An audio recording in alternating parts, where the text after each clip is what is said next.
Hi, this is Vivek and मैं जानते हो भाई। चालू करते हैं वापस आते हैं अपनी सीरीज पे। तो सीरीज बन रही है कौन सी? कॉस्ट अकाउंटिंग की। ठीक है भाई, चाहे बीकॉम प्रोग्राम में हो चाहे बीकॉम ऑनर्स में हो, ये मैटर नहीं करता। बस आपका जो सेमेस्टर है वो कौन सा होना चाहिए, सेकंड, फोर्थ या फिर सिक्स सेमेस्टर होना चाहिए। आप आराम से ये सीरीज देख सकते हो दूसरा, चौथा और छठे सेमेस्टर में। ठीक है, हाँ जी। तो आज चालू करने वाले हैं सर आपकी बुक की थर्ड यूनिट। और जो पुराने स्टूडेंट है उनकी बुक में शायद फोर्थ यूनिट होगी, नहीं उनकी बुक में थर्ड यूनिट है। तो आज चालू करने वाले थर्ड यूनिट और उसके अंदर केवल एक ही चैप्टर है और कोई ज्यादा चैप्टर है भी नहीं, जिसका नाम है ओवरहेड कोस्ट। क्या नाम है? Overhead cost. और ये हमारी सीरीज का 7वां चैप्टर है। सिंपल से। और ये बहुत ज्यादा इंपॉर्टेंट चैप्टर है, इतना इंपॉर्टेंट चैप्टर है कि सबसे बड़ा चैप्टर जो है ना पूरी बुक का, वो सबसे बड़ा चैप्टर यही है। तो इसके अंदर अगर आप ध्यान से भी करोगे ना अच्छे अच्छे क्वेश्चन, मतलब कि आपके मान लो एग्जाम्स में अगर क्वेश्चन आ रहे हैं तो 12 से 16 नंबर का क्वेश्चन सीधा इसी टॉपिक के ऊपर, इसी चैप्टर के ऊपर मिल जाएगा। सिंपल से। चलिए, तो अच्छे तरीके से प्रैक्टिस करना सर। इसके अंदर लगभग 4-5 वीडियो पे आराम से बनाऊंगा। ठीक है, क्योंकि बहुत बड़ा चैप्टर सर, लेंथी है पूरा पूरा। बाकी चैप्टर की तरह नहीं है कि एक दो वीडियो के अंदर खत्म हो जाएगा पूरा चैप्टर। ठीक है, ये थोड़ा सा लेंथी चैप्टर है, तो इस वजह से थोड़ी सी मेहनत करनी पड़ेगी आपको। इस चैप्टर के अंदर कंसेप्ट बहुत सारे हैं इसके अंदर। सिंपल सर, थ्योरी वाले भी और न्यूमेरिकल्स वाले भी, और दोनों ही एग्जाम्स में पूछे जा सकते हैं। जिससे आपके कंसेप्ट जो है ना थोड़े से ज्यादा क्लियर करने पड़ेंगे आपको शुरू में। चलिए, शुरू करने से पहले बात आती है ओवरहेड कोस्ट की। अब ये ओवरहेड कोस्ट क्या होता है? याद है स्टार्टिंग में जब हमने पहली यूनिट करी थी, यानी जब हमने पहला चैप्टर किया था, उस टाइम पे मैंने बताया था जो कोस्ट होती है वो दो तरह की होती है। कौन सी? एक होती है डायरेक्ट कोस्ट और एक होती है इनडायरेक्ट कोस्ट। एक सेकंड भाई, ये दिख रहा है नहीं दिख रहा? इनडायरेक्ट कोस्ट नहीं दिख रहा भाई। हाँ जी। तो जब हमने चैप्टर किया था वो वाला, तब हमने बताया था जो कोस्ट होती है वो कितने तरह की होती है? दो तरह की। एक होती है हमारी डायरेक्ट कोस्ट और एक होती है इनडायरेक्ट कोस्ट, है ना सर? कह रहा भैया नहीं, आपने वहां पे बताया था भैया कोस्ट तीन तरह की होती है।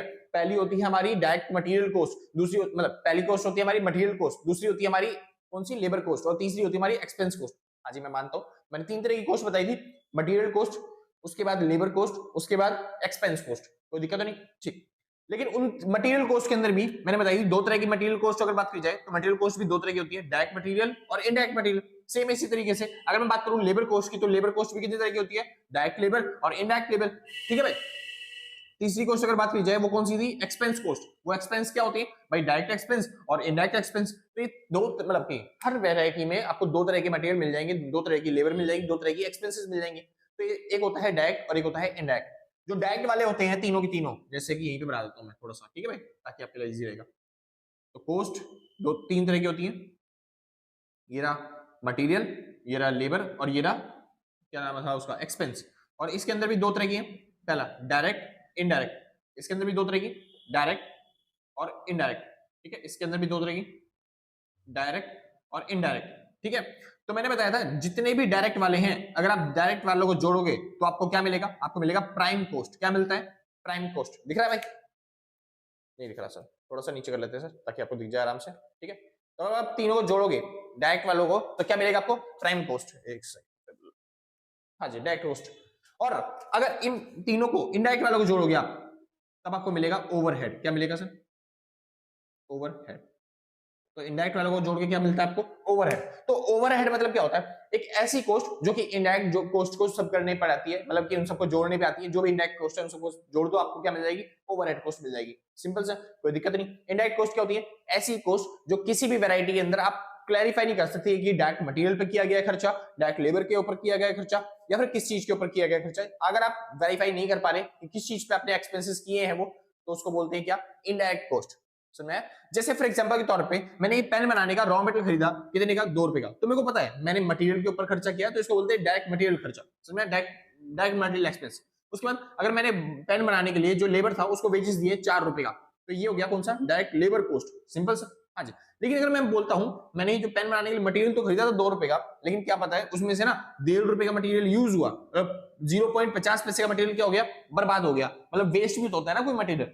तो ये जो 1.5 रुपए का है ये तो डायरेक्ट मटेरियल हो गया, जो यूज किया गया मटेरियल इसको बनाने के लिए। लेकिन जो 50 पैसे का जो मटेरियल बर्बाद हो गया उसको हम बोलेंगे इनडायरेक्ट कॉस्ट, क्योंकि वो तो उसके अंदर जुड़ा ही नहीं, लेकिन खर्चा तो उसमें भी किया गया है। समझ में? तो इनडायरेक्ट कॉस्ट हुई। इस तरह की कॉस्ट क्या होती है? Indirect cost. अच्छा, ऐसे ही लेबर, मैंने जो वेजेस दे रखी है मजदूरी मटेरियल बनाने के लिए, तो वो तो हो गया क्या बोलते हैं? Direct labour. ठीक है भाई। लेकिन अगर मैंने क्या बोलते हैं अपनी कंपनी के अंदर, फैक्ट्री के अंदर, ऑफिस के अंदर, या फिर मान लो मैंने अकाउंटेंट रख रखा है, या फिर मैंने क्या बोलते हैं वो उसको रख रखा है, वॉचमैन को रख रखा है, सिंपल से, तो उसके लिए जो मैं खर्चा करूंगा वो इनडायरेक्ट कॉस्ट होता है। सिंपल ना? हाँ जी। और जितने भी इनडायरेक्ट कॉस्ट है उन सबको जोड़ के क्या आता है आपका? ओवरहेड। तो एक बार समझते हैं ओवरहेड होता क्या है। ओवरहेड मतलब होता है indirect cost refers to overhead cost, मतलब जो इनडायरेक्ट कोस्ट होती है उसी को क्या बोलते हैं हम, ओवरहेड कोस्ट बोलते हैं। सिंपल से। चलिए, such cost can not be conceive मतलब conventionally identified which a particular product, process या फिर डिपार्टमेंट। ऐसी ऐसी कोस्ट जो किसी भी प्रोडक्ट के अंदर, जो भी किसी भी डिपार्टमेंट के अंदर या फिर किसी भी प्रोसेस के अंदर हम आइडेंटिफाई नहीं कर सकते कि ये वाली कोस्ट कौन सी कोस्ट है, तो उस तरह की कोस्ट को क्या बोला जाता है, ओवरहेड्स बोला जाता है। Simple sir. हाँ जी, आगे चलते हैं। It consists those cost which the cost of accountant is unable or unwilling to allocate to a particular cost unit। यानी कि ये वो कोस्ट होती है जहां पे कोई भी अकाउंटेंट होता है ना, वो कोस्ट को अप्लाई करना या फिर कि ये बताना नहीं चाहता कि ये कौन सी कोस्ट है, यानी कि या फिर चाहता नहीं है या फिर वो एबल ही नहीं होता वो आइडेंटिफाई करने के लिए ये जो मैंने खर्चा किया है, जैसे वॉचमैन की सैलरी, ये किस पे खर्चा किया गया सर, कोई प्रोडक्ट बनाने पे खर्चा किया गया नहीं, तो ये डायरेक्ट मटेरियल में आ ही नहीं सकता, डायरेक्ट लेबर है ही नहीं है। Simple sir. हाँ जी, तो ये अगर ऐसे जो खर्चे होते हैं जिनको हम आइडेंटिफाई नहीं कर सकते कि कौन से चीज पे खर्चा किया गया है, समझ में, तो ऐसे कोस्टों को हम किस में डाल देते हैं, ओवरहेड कोस्ट के अंदर। समझ गया सर, कोई दिक्कत तो नहीं ना। हाँ जी, तो ओवरहेड कोस्ट कौन सी होती है, बस वो कोस्ट है जिसको इनडायरेक्ट कोस्ट को जोड़ के निकाला जाता है, मतलब इनडायरेक्ट कोस्ट का सम होता है क्या, ओवरहेड कोस्ट। आगे चलते हैं। Procedure for accounting and control of overhead, यानी कि जो ओवरहेड होते हैं उसको कैसे कंट्रोल किया जाता है, मतलब सीधी बात, इस टॉपिक के अंदर, इस वीडियो के अंदर हम सीखेंगे क्लासिफिकेशन ऑफ कॉस्ट। यानी क्या सीखेंगे sir, classification of cost. Classification of cost भैया पहले भी तो सीखा था, हाँ जी वो सीखा था हमने, लेकिन उसके अंदर हम डायरेक्ट लेबर, डायरेक्ट मतलब डायरेक्ट और इनडायरेक्ट दोनों तरीके से सीख रहे थे, लेकिन इस बार क्लासिफिकेशन करेंगे तो केवल और केवल किसका करेंगे, ओवरहेड्स का। सिंपल सा। इनडायरेक्ट कॉस्ट का, इसमें अंदर डायरेक्ट कॉस्ट आएगी नहीं, समझ में, जो मटेरियल पे खर्चा किया गया वो नहीं आएगा, मटेरियल पे जो वेजेस दिए गए मजदूरी को काम करने के लिए तो वो भी नहीं आएगा, मतलब जो भी इनडायरेक्ट वेजेस है ना, इनडायरेक्ट खर्चे हैं वो सारे सारे हम क्लासिफिकेशन करेंगे उनकी, और डायरेक्ट वालों को छुएंगे भी नहीं। सिंपल सा। चलिए, तो ओवरहेड्स को क्लासिफाई करते हैं। अच्छा, शुरू करने से पहले भाई, हाँ जी, अगर आपने नोट्स परचेज नहीं करी तो आप इस नंबर पे कांटेक्ट करके नोट्स परचेज कर सकते हो, जो भी मिनिमम अमाउंट होगा वो आराम से पे करके 8059639586 जो भी मिनिमम अमाउंट होगा उस अमाउंट पे पेमेंट करके आप आराम से नोट्स परचेज कर लोगे, कोई दिक्कत तो नहीं सर। आज जो भी मिनिमम अमाउंट होगा वो पे कर देंगे, आराम से ले लोगे, ज्यादा महंगे होते नहीं भाई, 150 से 200 के बीच में होते हैं आराम से नोट्स, जो भी मिनिमम अमाउंट हम रखे। अच्छा, ऑफर भी चल रहे रहते हैं, अगर आप परचेज करना चाहो तो उस टाइम पे जाके कॉन्टैक्ट करके परचेज करके देखना क्या प्राइस चल रहा है उस टाइम पे, हमारा आपको आराम से पेमेंट कर देंगे, ज्यादा महंगा नहीं है सर, 150 से 200 के बीच में होते हैं, उससे महंगे नहीं होते। सिंपल। चलिए, हाँ, और वो भी सर मेरे को पता है मेरी राइटिंग बहुत ज्यादा गंदी है, तो मैंने अपनी राइटिंग में बनाई भी नहीं है, ठीक है, वो कंप्यूटर टाइपिंग में नोट्स हैं, ताकि आप इजीली हमसे मतलब समझ सको कि भाई कैसे हैं वो नोट, मतलब कि किस तरीके से पढ़ना है कौन सा टॉपिक है, क्योंकि मेरे को पता है कई को राइटिंग समझ में आई, कई को राइटिंग समझ नहीं आई, कोई गंदी हो जाती है कई बार लिखते लिखते, तो इस वजह से कंप्यूटर टाइप में बना रखे हैं ताकि कोई दिक्कत ना हो आपको, आराम से, ठीक है सर। आज अगर वो नोट्स भी पढ़ लेते हो तभी आप आराम से पास हो जाओगे, इतना मेरे को पता है पहले गारंटी के साथ। Simple sir. आज क्योंकि बुक पढ़ने में बहुत ज्यादा टाइम नहीं चाहिए, बहुत बड़ी बुक है, आप आराम से नोट्स लेके सिंपल तरीके से शॉर्ट फॉर्म में कर सकते हो। हाँ, अगर आपके पास टाइम है, मतलब कि आपके पास पढ़ा है पूरा 1-1.5 महीना कि आप आराम से पढ़ सकते हो, तो भाई आराम से पूरी सीरीज देखो, आपने अपने खुद नोट्स बनाओ अपने हाथ से, सबसे बेस्ट तो वही रहते हैं जब आप खुद मैथ करते हो, खुद नोट्स बनाते हो, लेकिन अगर आपके पास टाइम नहीं है तो फिर क्या कर सकते हैं, है ना भाई। श्योर था। फिलहाल procedure for accounting and control of overhead, accounting की प्रोसीजर क्या होते हैं और कंट्रोल ऑफ ओवरहेड सीखना है, मतलब कि आपको क्लासिफाई करना है किसको, कोस्ट को, वो भी कौन सी कोस्ट को, ओवरहेड कोस्ट को। तो ओवरहेड कोस्ट को अलग अलग तरीके से क्लासिफाई किया जाता है, 5 तरीके क्लासिफाई करने के लिए किसको, ओवरहेड कोस्ट को, समझे, ठीक। पहला, फंक्शन के बेसिस पे, जो उनके काम है ना ओवरहेड कोस्ट के, उस फंक्शन के बेसिस पे, जैसे कि अगर वो कोस्ट, इनडायरेक्ट कोस्ट जो है, इनडायरेक्ट कोस्ट की बात करूंगा मैं, इनडायरेक्ट कोस्ट की बात नहीं कर रहा, जो इनडायरेक्ट कोस्ट है, अगर वो जैसे मान लो वेस्ट ऑफ मटेरियल है, तो ये मैंने मटेरियल खरीदा था और वो वेस्ट हो गया, तो ये क्या है, इस मटेरियल पे भी खर्चा किया, और वो भी मटेरियल कौन सा है, रॉ मटेरियल, और रॉ मटेरियल क्या होता है, मटेरियल के टॉपिक में आता है, तो ये हो गई इनडायरेक्ट मटेरियल कॉस्ट, और इनडायरेक्ट मटेरियल कॉस्ट के मतलब उनके काम के हिसाब से क्लासिफाई करना है, समझ में। जैसे प्रोडक्शन डिपार्टमेंट, मतलब वो जो कॉस्ट है वो कौन यूज कर रहा है, प्रोडक्शन डिपार्टमेंट या फिर सेलिंग डिपार्टमेंट, भाई प्रोडक्शन डिपार्टमेंट, क्योंकि उससे वो माल बना रहा है तो उसकी कॉस्ट है वो, समझ। सेलिंग डिपार्टमेंट की कॉस्ट कौन सी होगी, जो प्राइस लिस्ट बनाते हैं, यानी प्राइस डिटरमाइन करते हैं, तो वहां पे जो खर्चा होता है वो सारा किसका खर्चा होता है, सेलिंग डिपार्टमेंट का। एडमिनिस्ट्रेशन का डिपार्टमेंट का खर्चा क्या होगा, जो सुपरवाइजर को सैलरी वैलरी देनी होती है, जो फिर क्लर्क को देनी पड़ती है सैलरी वैलरी, तो एडमिनिस्ट्रेशन डिपार्टमेंट का, या फिर अकाउंटेंट का खर्चा हो गया, या फिर डेप्रिसिएशन जैसा खर्चा हो गया, तो ये सारे खर्चे किसके होते हैं, एडमिनिस्ट्रेशन डिपार्टमेंट के होते हैं, तो ये उसके अंदर जाएंगे, मतलब जो खर्चे जिस काम के लिए किए गए हैं, तो फंक्शन के हिसाब से वो खर्चे किस काम के हैं, फंक्शन क्या है, उनका काम क्या कर रहे हैं वो खर्चे, उस हिसाब से हम क्या करेंगे, क्लासिफाई करेंगे यहाँ पे। सिंपल से, फंक्शंस के हिसाब से, डिपार्टमेंट के हिसाब से, कौन सा डिपार्टमेंट का खर्चा कौन सा है, सिंपल से। उसके बाद बिहेवियर, सबसे इंपॉर्टेंट ये वाला है कि उनके बिहेवियर के हिसाब से क्लासिफाई करना। यहाँ पे अलग अलग तरह की कोस्ट अपने बचपन से पढ़ते आ रहे हो, एक होती है फिक्स्ड कोस्ट और एक होती है वेरिएबल कोस्ट, समझ में, और दोनों को मिला के होता है एक सेमी फिक्स्ड कोस्ट, है ना भाई। इसके तो न्यूमेरिकल्स भी आ जाते हैं एग्जाम में कई बार, तो मैं उसकी भी प्रैक्टिस करवाऊंगा, ठीक है सर। बस एक बार ये पढ़ लो फटाफट से, फिर उसके बाद न्यूमेरिकल प्रैक्टिस करेंगे इन कोस्टों की, सिंपल सर, कि कैसे डिटरमाइन करते हैं फिक्स्ड कॉस्ट। अगर मान लो आपको कोई कोस्ट दे दी, तो उसमें फिक्स्ड कॉस्ट कैसे अलग करें और वैल्यूएबल कॉस्ट कैसे अलग करें, ये सब समझाऊंगा, और ताकि क्वेश्चन में एग्जैक्ट क्वेश्चन ऐसे ही आते हैं, मतलब फिक्स्ड कॉस्ट अलग करो और वैल्यूएबल कॉस्ट अलग निकालो, इतनी हुई। चलिए उसके बाद टॉपिक आता है एलिमेंट्स। अब आपको एलिमेंट्स के हिसाब से खर्चा करना है, जैसे कि कहां पे करवा रहा हूं मैं, ये रहा एलिमेंट्स के हिसाब से, कौन सा डायरेक्ट मटेरियल है, कौन सा डायरेक्ट लेबर है, कौन सा डायरेक्ट एक्सपेंस है, ये सब आपको एलिमेंट्स के हिसाब से एक्सपेंसेस मतलब वो करना है, डिफरेंशिएट करना है उनको। उसके बाद कंट्रोलेबिलिटी के हिसाब से आपको चेक करना है कि कौन सी कॉस्ट कंट्रोलेबल होती है, कौन सी कॉस्ट कंट्रोलेबल नहीं होती है, और अगर कंट्रोलेबल है तो फिर कौन कौन सी कॉस्ट है और कौन कौन सी कॉस्ट कंट्रोलेबल मतलब अनकंट्रोलेबल है, सिंपल सर। तो इस हिसाब से आपको क्या करना है, क्लासिफिकेशन करना है लोगों को, मतलब कॉस्ट में। अगर नॉर्मेलिटी के हिसाब से आपको क्लासिफिकेशन करना है, जो आपकी कॉस्ट है वो किस तरीके से है, मतलब कि अगर आपकी नॉर्मल कॉस्ट है तो फिर उसकी क्या एंट्री होगी, क्या ट्रीटमेंट किया जाएगा, और अगर आपकी कॉस्ट जो है वो एबनॉर्मल है तब उसकी क्या एंट्री होगी, क्या ट्रीटमेंट किया जाएगा। जैसे कि मान लो रास्ते में चलते चलते ट्रक जो है पलट गया, तो फिर उस पर जो खर्चा किया था आपने वो सारा बर्बाद हो गया, तो अनकंट्रोलेबल जो कॉस्ट है उसको कैसे यूज किया जाए, वो सब चीजें सीखेंगे, सिंपल सर, कैसे यूज किया जाएगा, कहाँ पे लिखा जाएगा, तो ये सब चीजें हम सीखेंगे। तो जो कॉस्ट की क्लासिफिकेशन है वो केवल किस बेसिस पे होती है, इन 5 बेसिस पे होती है, फंक्शन, बिहेवियर, एलिमेंट, कंट्रोलेबिलिटी और नॉर्मलेबिलिटी, सिंपल सर। चलिए सबसे पहले चालू करते हैं on the basis of function. Function के बेसिस पे हम कैसे डिटरमाइन कर सकते हैं या फिर डिफरेंशिएट कर सकते हैं अलग अलग वैरायटीज ऑफ कॉस्ट को, सिंपल सर। मैंने क्या बोला, फंक्शन के बेसिस पे, उनके काम के बेसिस पे हम कैसे डिफरेंशिएट कर सकते हैं अलग अलग वैरायटीज ऑफ कॉस्ट को, अलग अलग कॉस्ट को कैसे डिफरेंशिएट करेंगे। तो फंक्शन के बेसिस पे आपको पता है, फंक्शन जो कॉस्ट होती है वो कहां पे लगाई जाती है, प्रोडक्शन मतलब डिपार्टमेंट के अंदर। तो कंपनी के अंदर अलग अलग डिपार्टमेंट होते हैं और वो जो अलग अलग खर्चा करते हैं वो अपने काम के हिसाब से खर्चा करते हैं। तो अगर आप जो कॉस्ट है उसको डिपार्टमेंट के हिसाब से अगर आप मतलब डिफरेंशिएट कर दो ना, तो उसको बोलते हैं कि आपने क्या कर दिया, उनके काम के हिसाब से डिफरेंशिएट कर दिया। जैसे प्रोडक्शन डिपार्टमेंट है, उसका मेन काम क्या है, प्रोडक्शन करना, तो वहां पे जितनी भी कॉस्ट होगी वो किसके लिए होगी, प्रोडक्शन के लिए। एडमिनिस्ट्रेशन का काम क्या है, सब चीजों को मैनेज करना, तो वहां पे जो भी कॉस्ट होगी वो किसके लिए होगी, मैनेजमेंट के लिए होगी, समझ में। तो अगर आप प्रोडक्शन के मतलब डिपार्टमेंट के हिसाब से अगर आप डिफरेंशिएट कर देते हो कॉस्ट को कि कौन सी कॉस्ट किस डिपार्टमेंट के अंदर आएगी, तो आपने क्या बोलते हैं उसके फंक्शन के हिसाब से उसको डिफरेंशिएट कर दिया। चलिए शुरू करते हैं। सबसे पहले प्रोडक्शन ओवरहेड, ऐसी कौन सी कॉस्ट है जो प्रोडक्शन डिपार्टमेंट की कॉस्ट होती है, प्रोडक्शन के लिए की जाती है, वो कौन से खर्चे होते हैं। तो वो 3 तरह के खर्चे होते हैं, पहला direct material sorry indirect material, दूसरा इनडायरेक्ट लेबर और तीसरा इनडायरेक्ट एक्सपेंस। मैं डायरेक्ट की बात नहीं कर रहा क्योंकि वो ओवरहेड में नहीं आते, हम केवल ओवरहेड पढ़ रहे हैं, तो इनडायरेक्ट वाले ही लिख लें, इनडायरेक्ट मटेरियल, इनडायरेक्ट लेबर और इनडायरेक्ट एक्सपेंस। अब प्रोडक्शन डिपार्टमेंट में भैया इनडायरेक्ट मटेरियल कौन सी कॉस्ट होती है, समझिए। इनडायरेक्ट मटेरियल मतलब प्रोडक्शन डिपार्टमेंट है, प्रोडक्शन डिपार्टमेंट ने माल बनाने के लिए रॉ मटेरियल खरीदा, मान लेते हैं कितने का, 2000 रुपए का रॉ मटेरियल हमने खरीदा है, चलो 3000 रुपए का रॉ मटेरियल खरीदा, जिसमें से हमने 2000 रुपए का माल बनाने के लिए यूज किया, और जो 1000 रुपए का मटेरियल था वो बर्बाद हो गया, समझ में, वेस्ट हो गया। तो यहाँ पे ये जो मटेरियल बनी है, जो कॉस्ट बनी है, तो बनती है डायरेक्ट कॉस्ट, और ये वाला जो कॉस्ट बनी ये बनी इनडायरेक्ट कॉस्ट, सिंपल। क्योंकि इनडायरेक्ट कॉस्ट वो कॉस्ट होती है जो प्रोडक्शन में डायरेक्टली हेल्प नहीं कर रही, क्योंकि इस ये जो 1000 रुपए जो हमारे वेस्ट हुए, प्रोडक्शन जो रॉ मटेरियल खराब हुआ है, वो भी तो कॉस्ट थी, हमने खर्चा किया था, लेकिन क्या उसने प्रोडक्शन किया, उसने प्रोडक्शन में हेल्प करी, नहीं, वो तो वेस्ट होकर चले गए, खराब हो गए, तो कॉस्ट तो है ये, लेकिन वो भी कौन सी है, डायरेक्ट वाली नहीं है, मतलब ये क्या बोलेंगे इसे, इनडायरेक्ट कॉस्ट, सिंपल सर। और इनडायरेक्ट कॉस्ट हो गई तो फिर ये किसके अंदर आ जाएगी, ओवरहेड के अंदर। ओवरहेड कौन से ओवरहेड के अंदर, जो प्रोडक्शन डिपार्टमेंट के ओवरहेड है उसके अंदर, सिंपल सर, कोई दिक्कत नहीं ना।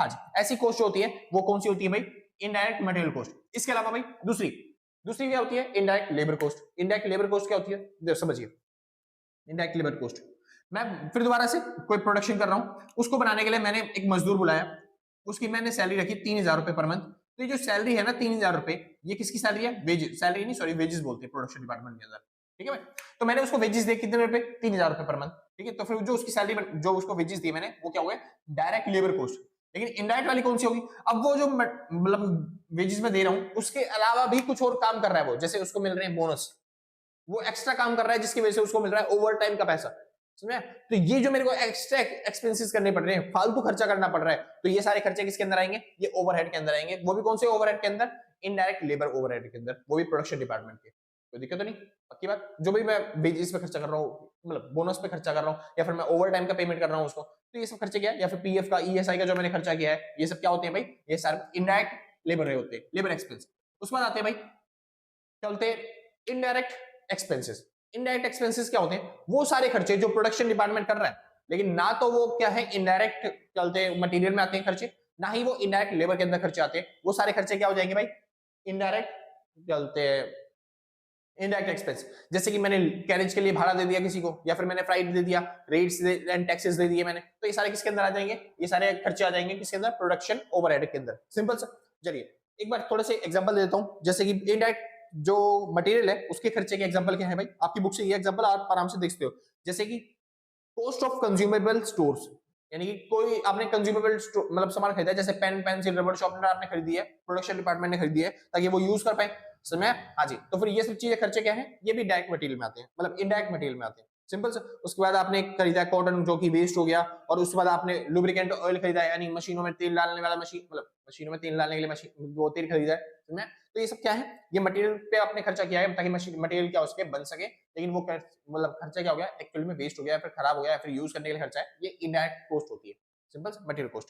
अच्छा, इनडायरेक्ट लेबर कॉस्ट कौन सी होती है, जो आपने स्टोर कीपर को दिया है, वर्क मैनेजर को दिया है, डिपार्टमेंट को दिया है, या फिर ओवर टाइम के पैसे दिए हैं, वेजेस दिया है, आइडल टाइम के पैसे दिए हैं, ठीक है।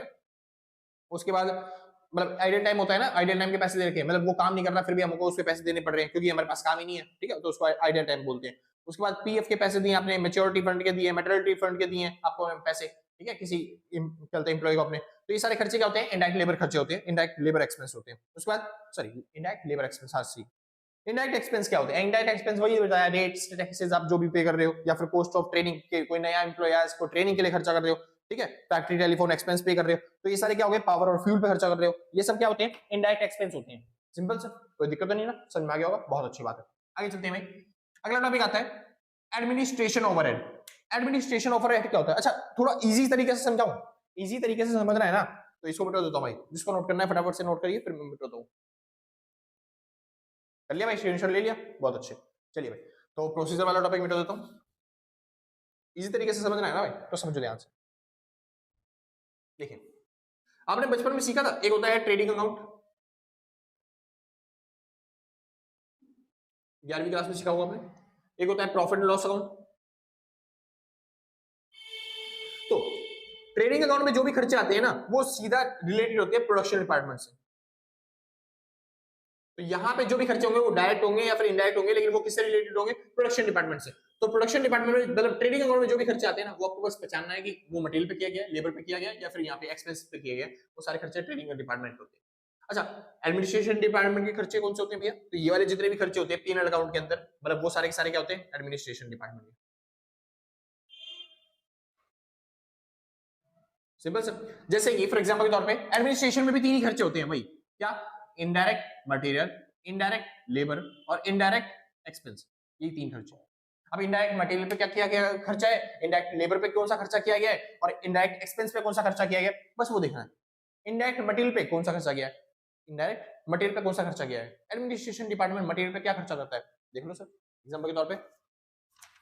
इसमें भाई जैसे कि cost of cluster duster brushes, जैसे कि इनडायरेक्ट देखो, एडमिनिस्ट्रेशन डिपार्टमेंट है, एडमिनिस्ट्रेशन डिपार्टमेंट का मेन काम क्या होता है, ताकि वो मैनेज कर पाए, वो अकाउंटेंट के लोग होते हैं या फिर सुपरवाइजर होते हैं, ये लोग होते हैं एडमिनिस्ट्रेशन डिपार्टमेंट के। तो ये लोग जिस पे भी खर्चा करते हैं, जैसे अकाउंटेंट को क्या चाहिए, उसको ब्रश चाहिए कुछ साफ सफाई करने के लिए, या फिर कॉपी पेन चाहिए, रजिस्टर चाहिए, जिसमें समझे, हाँ जी। तो ये सब चीजें जो खर्चा कर रहे हो आप, वो सब क्या हो गया, इनडायरेक्ट मटेरियल पे खर्चा हो गया, कि आपने मटेरियल लिया है, लेकिन वो भी किसका, एडमिनिस्ट्रेशन डिपार्टमेंट के लिए। सिंपल। उसके बाद इनडायरेक्ट लेबर खर्चा क्या होता है, इनडायरेक्ट लेबर का खर्चा जो भी आप सैलरी दे रहे हो उनको, क्या बोलते हैं, एडमिनिस्ट्रेशन डिपार्टमेंट के लोगों को, अकाउंटेंट को, मैनेजर को, सुपरवाइजर को, इन सबको सैलरी दे रहे हो, तो इनडायरेक्ट लेबर का खर्चा हो गया। इनडायरेक्ट एक्सपेंस क्या होता है, इनडायरेक्ट एक्सपेंस में आ जाता है डेप्रिसिएशन।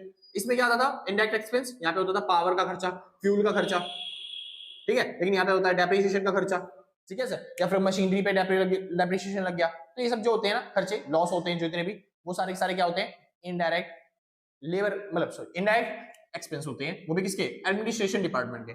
Simple sir. चलिए आगे चलते हैं, सेलिंग ओवरहेड। सेलिंग ओवरहेड क्या होता है, जो भी खर्चे करता है सेलिंग डिपार्टमेंट, उसको बोलते हैं सेलिंग ओवरहेड, और वो भी इनडायरेक्ट बेसिस पे होने चाहिए। जैसे कि फॉर एग्जांपल के तौर पे सेलिंग डिपार्टमेंट का काम क्या होता है, प्राइस फिक्सिंग, तो वो प्राइस लिस्ट बनाने पे जो खर्चा होता है उसको बोलते हैं डायरेक्ट मटेरियल।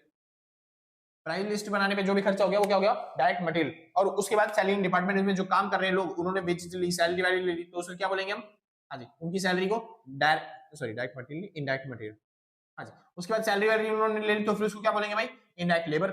सिंपल से। और सेलिंग डिपार्टमेंट वाले जो भी खर्चा कर रहे हैं, जैसे कि क्या बोलते हैं, बैड डेट्स हो गया, ठीक है, या फिर पैसे डूब गए, तो फिर ये सब डिपार्टमेंट का खर्चा जो है सेलिंग डिपार्टमेंट का खर्चा है, तो इसको हम क्या बोलेंगे भाई, इनडायरेक्ट एक्सपेंस। सिंपल सा, बहुत अच्छे। आगे चलते हैं, डिस्ट्रीब्यूशन डिपार्टमेंट का खर्चा। डिस्ट्रीब्यूशन डिपार्टमेंट क्या करता है, वो माल को बेच के आता है मार्केट में जाके, है ना भाई। तो वो किस तरीके से बेचेगा, पैकिंग वैकिंग करके। तो जो पैकिंग का खर्चा हो गया वो क्या हो गया, मटेरियल पे किया गया, तो ये इनडायरेक्ट मटेरियल का खर्चा हो गया पैकिंग मतलब डिस्ट्रीब्यूशन डिपार्टमेंट का। इसके अलावा जो वहां पे काम करने वाले जो इंप्लॉइज है उनकी जो सैलरी हमने दी है, वो सैलरी क्या हो गई उनकी, इनडायरेक्ट लेबर का खर्चा हो गया, सिंपल से। और उसके बाद इनडायरेक्ट एक्सपेंस क्या हो गया, जो हमने कैरेज पे किया है, भाड़ा वाड़ा पे किया है कोई, समझे, तो वो सब क्या हो गया, इनडायरेक्ट एक्सपेंस हो गया। किसका, ये इसका डिस्ट्रीब्यूशन डिपार्टमेंट का, सिंपल सा। तो इस तरीके से क्लासिफिकेशन कर सकते हो आप आराम से, किसका, अलग अलग कोस्ट का, इनडायरेक्ट कोस्ट का, वो भी अलग अलग वेरियस डिपार्टमेंट्स में या फिर उनके फंक्शन के हिसाब से। आगे चलते हैं, on the basis of elements. Elements के हिसाब से देखते हैं कौन से एलिमेंट्स के हिसाब से कैसे वेरीफाई करना है, इनडायरेक्ट मटेरियल क्या होता है, इनडायरेक्ट लेबर क्या होता है और इनडायरेक्ट कोस्ट क्या होता है, और ये सब चीजें मैं पहले बता चुका हूं। यहाँ पे इनडायरेक्ट मटेरियल जितना भी खर्चा है, इसका इनडायरेक्ट मटेरियल का जितना भी खर्चा है, इसका इनडायरेक्ट मटेरियल खर्चा और इसका इनडायरेक्ट मटेरियल का खर्चा, मतलब चारों डिपार्टमेंट के मटेरियल के इनडायरेक्ट खर्चे जो भी मैंने एग्जांपल दिया, वो सारे एग्जांपल इसके अंदर फिट होते हैं। यहाँ पे जो मैंने लेबर का एग्जांपल दिया है, इनडायरेक्ट लेबर का, यहाँ पे जो इनडायरेक्ट लेबर है, यहाँ पे जो इनडायरेक्ट लेबर है, और यहाँ पे जो इनडायरेक्ट लेबर का खर्चा किया है आपने, वो सारा फिट होता है इसके अंदर।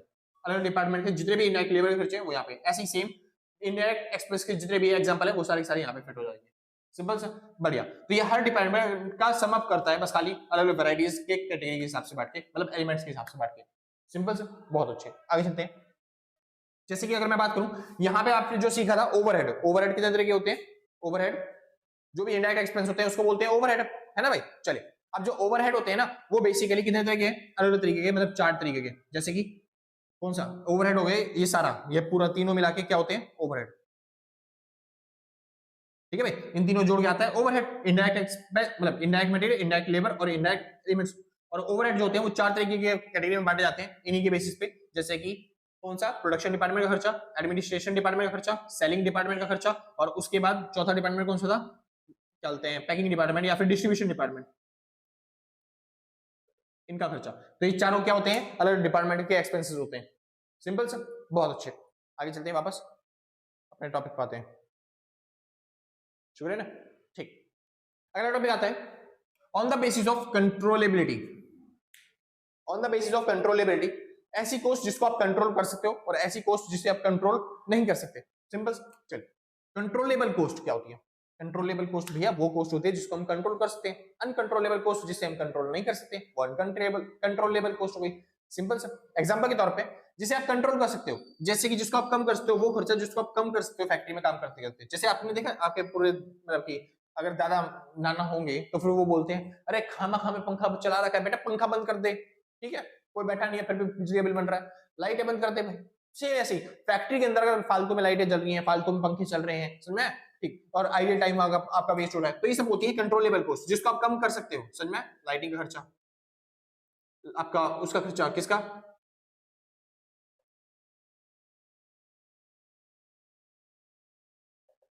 लिजिट हो गया तो लाइट, ठीक है, लाइटिंग का खर्चा। उसके बाद आपका हो गया किसका खर्चा है सर, दिमाग से निकल जाता है, हाँ जी, लाइटों का खर्चा हो गया, पंखों का खर्चा हो गया, बाकी सब चीजों का खर्चा हो गया। तो जो भी चीजें फालतू में वेस्ट हो रही है, हाँ जी, जैसे कि मैंने अभी बताया, नाम निकल गया दिमाग से, लेबर जो काम करते हैं, टाइम वेस्ट करते हैं, आइडियल टाइम, सॉरी, हाँ जी, आइडियल टाइम पे जो एक्सपेंस किया, ठीक है, तो वो खर्चा क्या होता है, कंट्रोलेबल कॉस्ट। अगर आप मशीन को थोड़ा सा पास ले आओगे तो आप आराम से उस कॉस्ट को क्या कर सकते हो, कंट्रोल कर सकते हो, तो इसको बोलते हैं कंट्रोलेबल कॉस्ट। दूसरी अनकंट्रोलेबल कॉस्ट, ऐसी कॉस्ट जिसे मैं कंट्रोल नहीं कर सकता, वो सारी कॉस्ट क्या होती है, अनकंट्रोलेबल कॉस्ट। जैसे फॉर एग्जांपल के तौर पे मैंने जो सुपरवाइजर की सैलरी देनी है, मैनेजर की सैलरी देनी है, वो सब अनकंट्रोलेबल कॉस्ट है, मेरे को देनी ही पड़ेगी। सेम इस तरीके से मशीन की पर जो डेप्रिसिएशन लग रहा है, वो क्या है, डेप्रिसिएशन अनकंट्रोलेबल कॉस्ट है। मैं काम करूं चाहे ना करूं, वो कंट्रोल अनकंट्रोलेबल है, तो उसे कंट्रोल नहीं कर सकता। मशीन खराब होगी तो होगी वो, सिंपल सा, हाँ जी। तो इसको कंट्रोल नहीं कर सकते, इसको कंट्रोल कर सकते हैं, सिंपल सा, बस ये डिफरेंस था छोटा सा। आगे चलते हैं, on the basis of normality. Normality के हिसाब से कि नॉर्मल ओवरहेड क्या होते हैं और एबनॉर्मल ओवरहेड क्या होते हैं। नॉर्मल ओवरहेड क्या होते हैं, ऐसे ओवरहेड जो नॉर्मली आप देखने को मिल जाएंगे, जल्दी से चलते, आपको ऐसा नहीं होता कि ढूंढने पड़ते हैं, ठीक है। जैसे कि फॉर एग्जांपल के तौर पे बता ही देता हूँ, एग्जांपल दे रखो तो कोई इसमें नॉर्मल ओवरहेड नहीं सर, इसमें कोई एग्जांपल नहीं दे रखा, चलो ठीक है।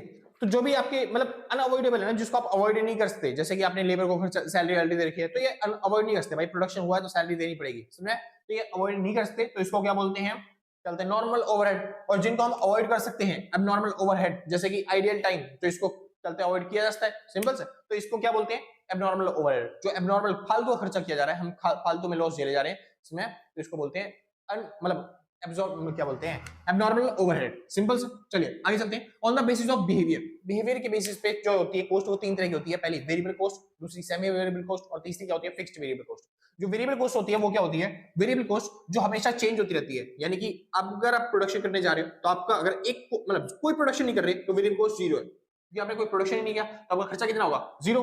चलिए अगर आपने 1 यूनिट का प्रोडक्शन किया तो आपका 10 रुपए का खर्चा, 2 यूनिट का प्रोडक्शन किया तो आपका 20 रुपए का खर्चा, 3 यूनिट का प्रोडक्शन किया तो आपका 30 रुपए का खर्चा। इस तरीके से जो कॉस्ट होती है वेरिएबल कॉस्ट, यानी प्रोडक्शन के हिसाब से क्या होती जाती है, वो बढ़ती जाती है, उसको क्या बोलते हैं, वेरिएबल कॉस्ट। जो भी खर्चा करते हैं आप मटेरियल के ऊपर, वो सारा वेरिएबल कॉस्ट में आता है, सिंपल। चलिए उसके बाद आता है फिक्स्ड कॉस्ट। एक बार कर लेते हैं, फिक्स्ड कॉस्ट क्या होती है, जो हमेशा फिक्स रहती है। आप चाहे प्रोडक्शन करो, चाहे प्रोडक्शन ज्यादा करो, चाहे प्रोडक्शन कम करो, वो फिक्स्ड कॉस्ट हमेशा क्या रहती है, फिक्स ही रहती है। यानी कि जैसे फॉर एग्जांपल के तौर पे रेंट, अब जो यहाँ पे हम रेंट दे रहे हैं, मान लो तो मैं चाहे एक बच्चे को पढ़ाऊं चाहे 500 बच्चों को पढ़ाऊं, रेंट जितना है उतना ही रहने वाला है, सिंपल। अब मैंने कोई मशीन खरीद रखी है, उस पर जो डेप्रिसिएशन लगता है, चाहे मैं एक बार प्रोडक्शन करूं चाहे ज्यादा प्रोडक्शन करूं, डेप्रिसिएशन सेम लगने वाला है, सिंपल सर। सेम इसी तरीके से अगर मैंने कोई रेंट मतलब जमीन किराए पे ले रखी है जिसपे मैं प्रोडक्शन कर रहा हूँ, तो उसका रेंट भी क्या रहने वाला है, फिक्स रहने वाला है। तो ये सारे जो खर्चे होते हैं वो क्या होते हैं, फिक्स्ड कॉस्ट होती है, simple sir. Semi variable cost क्या होती है, सेमी वेरिएबल कॉस्ट कभी कभी तो वेरिएबल होती है, कभी कभी फिक्स होती है। जैसे कि फॉर एग्जांपल के तौर पे स्टार्टिंग में मान लेते हैं वो कॉस्ट इतनी थी, इतनी, ठीक है, फिक्स कॉस्ट की तरह थी, ऐसे बिल्कुल स्ट्रेट चल रही है, फिर एकदम से बढ़ गई, फिर फिक्स हो गई, फिर एकदम से बढ़ गई, फिर फिक्स हो गई, फिर एकदम से बढ़ गई, फिर फिक्स हो गई। तो ना तो ये पूरी तरीके से वेरिएबल है कि हर प्रोडक्शन के साथ चेंज हो रही है, और ना ही पूरी तरीके से फिक्स है कि हमेशा फिक्स रहती है, सिंपल सा। तो वेरिएबल कॉस्ट और फिक्स्ड कॉस्ट में छोटा सा डिफरेंस ही है, ठीक है सर। चलिए अच्छा, एक प्रॉपर डिफरेंस भी करवा दूंगा अगर आप कहोगे तो, ठीक है, इसी वीडियो में करवा देता हूँ न्यूमेरिकल के साथ साथ, ठीक है सर, ताकि आपकी प्रैक्टिस भी अच्छी तरीके से हो जाए। चलिए ये वाली वीडियो फटाफट से शीट चेंज करते हैं, मतलब ठीक है, बोर्ड मिट होते हैं, और उसके बाद चलते हैं आगे वीडियो पे। अगर आपको वीडियो अच्छी लग रही हो तो लाइक शेयर सब्सक्राइब करके पक्का जाना, और आपने पहले तक रखा है तो सच बता रहा हूं भाई साहब, दिल से, कलेजों से, गुर्दों से, फेफड़ों से, शरीर के अंग अंग से थैंक यू आपको, ठीक है। और आपने पहले तक नहीं कर रखा तो कोई बात नहीं यार, कोई फर्क नहीं पड़ता, तो जब आपको मन करे तब कर देना, ठीक है। हाँ जी, आप भी यही हो, हम भी यही, मिलते हैं आपके एग्जाम के बाद, है ना भाई। चलिए तो एक बार फटाफट से नोट कर लो जिसको नोट करना है, फिर आगे चलते हैं। शुक्र है भाई, बैठा दूं, चलिए नीचे वाला दिखा दूं एक बार, देखो भाई, ठीक।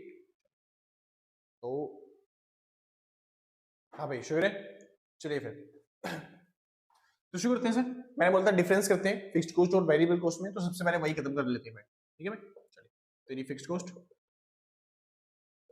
और ये वेरिएबल कॉस्ट। तो फिक्स्ड कॉस्ट और वेरिएबल कॉस्ट में डिफरेंस क्या होता है, जो फिक्स्ड कॉस्ट होती है, जो फिक्स्ड कॉस्ट होती है ना, वो फिक्स्ड कॉस्ट जो होती है वो हमेशा हर टाइम पे फिक्स रहती है, इसको बोलते हैं टोटल फिक्स्ड कॉस्ट, सिंपल। यहाँ पे आप टोटल फिक्स्ड कॉस्ट लिख सकते हो, यहाँ पे आप लिख सकते हो आउटपुट। तो आउटपुट चाहे आपका इतना रहे, चाहे आउटपुट बढ़ा दो, आप प्रोडक्शन अपना बढ़ा दो, चाहे प्रोडक्शन को आप कम कर दो, जो फिक्स्ड कॉस्ट होती है वो हमेशा क्या रहेगी, फिक्स्ड। लेकिन जो वेरिएबल कॉस्ट होती है वो हमेशा क्या होती रहती है, चेंज होती रहती है, ठीक है सर। तो आपका प्रोडक्शन जब जीरो था तो वेरिएबल कॉस्ट भी जीरो थी, जब आपका प्रोडक्शन बढ़ गया तो वेरिएबल कॉस्ट भी क्या हो गई, बढ़ गई, सिंपल सर। और जैसे जैसे प्रोडक्शन आपका बढ़ता गया वैसे वैसे वेरिएबल कॉस्ट भी क्या होगी, बढ़ती चली गई, सिंपल सर, बहुत अच्छा। तो अगर प्रोडक्शन बढ़ाओगे तो वेरिएबल कॉस्ट भी बढ़ जाएगी, यहाँ पे आएगा टोटल वेरिएबल कॉस्ट, तो आपकी कॉस्ट भी बढ़ जाएगी, और प्रोडक्शन अगर घटाओगे तो कॉस्ट भी घट जाएगी, सिंपल सर। ये सीट हो, कोई दिक्कत नहीं। इसको बोलते हैं वेरिएबल कॉस्ट जो प्रोडक्शन के हर लेवल के साथ चेंज होती है, और इसको बोलते हैं फिक्स्ड कॉस्ट जिसको प्रोडक्शन के हर लेवल के साथ क्या रहती है, वो फिक्स रहती है। अब इन दोनों का सम करोगे ना, जब आप टोटल करोगे इन दोनों का, तब आता है टोटल वेरिएबल कॉस्ट, या फिर जिसको बोलते हैं सेमी वेरिएबल कॉस्ट। तो सेमी वेरिएबल कॉस्ट क्या रहती है, जैसे फॉर एग्जांपल के तौर पे ये तो होती है हमारी टोटल वेरिएबल कॉस्ट, ये होती है हमारी टोटल फिक्स्ड कॉस्ट, ठीक है सर। और जब आप इन दोनों को सम कर देते हो तो फिर एक और कॉस्ट बनती है जो कि वेरिएबल कॉस्ट से ऊपर होती है, जो कि क्योंकि ये पैरेलल है तो इसका डिफरेंस भी हमेशा पैरेलल रहता है, इसको हम बोलते हैं टोटल कॉस्ट, या फिर आप बोल सकते हो दूसरे भाषा में semi variable cost, semi variable cost, simple sir, कोई दिक्कत नहीं ना, बहुत अच्छे। तो ये ग्राफ बनता है किसका, सेमी वेरिएबल कॉस्ट का, टोटल वेरिएबल कॉस्ट का, और किसका ग्राफ बनता है, ये बनता है भाई फिक्स्ड कॉस्ट का ग्राफ, सिंपल सर। चलिए थोड़ा सा आगे चलते हैं। फिक्स्ड कॉस्ट क्या होती है, जो सेम रहती है, same at every level of production, जो प्रोडक्शन के हर लेवल पे सेम रहती है उसको बोलते हैं फिक्स्ड कॉस्ट। और वेरिएबल कॉस्ट क्या होती है, जो प्रोडक्शन के हर लेवल पे क्या होती है, चेंज होती है, उसको बोलते हैं हम प्रोडक्शन मतलब वेरिएबल कॉस्ट, सिंपल सा। तो यहाँ पे सेम की जगह लिख देना change at every level of production, simple सा। तो आपका डिफरेंस खत्म हो गया, और कुछ डिफरेंस है ही नहीं इसके अंदर, कोई दिक्कत तो नहीं। हाँ जी, अगर आप एग्जांपल देना चाहते हो तब एग्जांपल देते हो, जैसे कि फॉर एग्जांपल के तौर पे यहाँ पे हो गया रेंट, लेकिन यहाँ पे क्या हो गया कॉस्ट ऑफ प्रोडक्शन या फिर cost of raw material. Simple सा, जो कि हमेशा क्या होती रहती है, चेंज होती रहती है। कोई दिक्कत तो नहीं, बढ़िया। तो तीसरा डिफरेंस और आखिरी डिफरेंस, ये हमेशा, चौथा डिफरेंस तो डायग्राम का है ना भाई, ठीक है। तीसरा डिफरेंस, आखिरी डिफरेंस, क्या फिक्स्ड कॉस्ट कभी जीरो हो सकती है? तो नहीं जी, जो फिक्स्ड कॉस्ट होती है वो कभी भी जीरो नहीं होती। लेकिन क्या वेरिएबल कॉस्ट जीरो हो सकती है? हाँ जी, अगर आप प्रोडक्शन नहीं करोगे तो वेरिएबल कॉस्ट जीरो हो सकती है। वेरिएबल कॉस्ट जो होती है वो हो सकती है जीरो, हमेशा होती नहीं जीरो, मतलब कैन बी जीरो, ठीक है भाई। तो वेरिएबल कॉस्ट जो होती है वो चेंज मतलब जीरो हो सकती है, लेकिन टोटल फिक्स्ड कॉस्ट कभी भी जीरो नहीं होती। सिंपल से इतना, कोई दिक्कत नहीं, बढ़िया, खत्म। हाँ, इन दोनों का रिलेशन है कि आप सेमी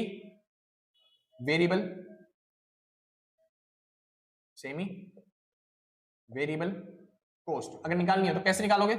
जो आपकी फिक्स्ड कॉस्ट है उसमें आप जोड़ दोगे वेरिएबल कॉस्ट, सिंपल सा। अच्छा एक चीज और, पांचवा डिफरेंस भी करवा देता हूँ, ठीक है। जो फिक्स्ड कॉस्ट होती है ना, ये जो आपका आउटपुट प्रोडक्शन होता है उस पर डिपेंड नहीं होती। It does not depend on production of level of production, बता दो दिया, एवरी लेवल ऑफ प्रोडक्शन पे हमेशा सेम रहती है, तो ये डिपेंड नहीं होती प्रोडक्शन के लेवल पे। यानी अगर आप प्रोडक्शन का लेवल बढ़ा देते हो तब भी सेम रहने वाली है, प्रोडक्शन का लेवल घटा देते हो तब भी सेम रहने वाली है, यानी प्रोडक्शन पे डिपेंड नहीं होती। आप जितने प्रोडक्शन करोगे प्रोडक्शन पे डिपेंड नहीं है। तो सीधी बात, अगर आप लिखना चाहो तो इसको ऐसे लिखते हो कि ए फिक्स्ड कॉस्ट क्या हुई आपकी ए, ये किसके ऊपर डिपेंड नहीं है। लेकिन जो वेरिएबल कॉस्ट है अगर आप इसको देखोगे तो ये प्रोडक्शन के लेवल पे डिपेंड होती है। अगर प्रोडक्शन का लेवल बढ़ेगा आपका तो वेरिएबल कॉस्ट भी आपकी बढ़ेगी।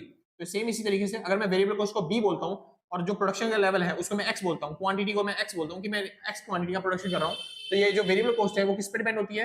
एक्स आउटपुट पे डिपेंड होती है कि मैं कितना प्रोडक्शन करना चाहता हूँ। जितना मैं प्रोडक्शन करूंगा उतनी मेरी वेरिएबल कॉस्ट क्या होती जाएगी? बढ़ती जाएगी। और इन दोनों को जोड़ के हमारी क्या आ गई जाएगी? टोटल सेमी वेरिएबल कॉस्ट, जिसको हम वाई से डिनोट कर देते हैं या फिर जिस मर्जी से आपका मन करे आप उससे डिनोट कर सकते हो, क्योंकि यहाँ पे एक्स लिया मैंने तो इधर वाई लेना पड़ेगा, तो इस वजह से मैं वाई ले लेता हूँ। तो जो फॉर्मूला बनता है, फंक्शन बनता है, वो ये फंक्शन बन जाता है किसका? सेमी वेरिएबल कॉस्ट का। सेमी वेरिएबल कॉस्ट का फंक्शन क्या है? y equal to a plus में b x। सिंपल सर, कोई दिक्कत नहीं, बहुत अच्छे, खत्म भाई।